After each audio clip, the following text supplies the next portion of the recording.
ज़िंदगी में जो कामयाबी होती है वो इंसान की जो ज़हनी तंदुरुस्ती है उस पे उसका इन्हिसार होता है।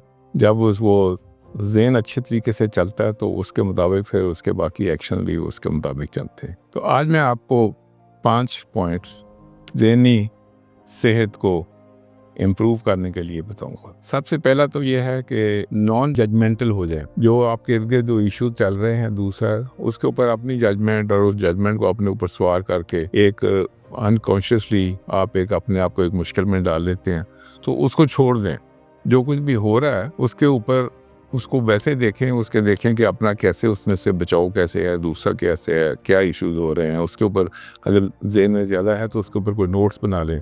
तो लेकिन उसको किसी कंट्रोवर्सी में पढ़ के लोगों के साथ डिस्कस करके सिवाय इसके कि ताल्लुकात ख़राब होते हैं और टेंशन होती है, कुछ नहीं होता। तो इसलिए नॉन जजमेंटल एक वो करें। नंबर 2, दिन में कुछ थोड़ा सा वक्त ऐसा निकालें जिसके अंदर आप मेडिटेट कर सकें। हमारे उर्दू में इसको मुराकबा कहते हैं। मुराकबा ऐसे लगता है कि बहुत कुछ स्किल काम है, दूसरा नहीं। खामोशी से बैठें, नमाज पढ़ के 1 मिनट के लिए बैठ जाएं, ख़ास तौर पे फजर की नमाज के बाद बैठ जाएं।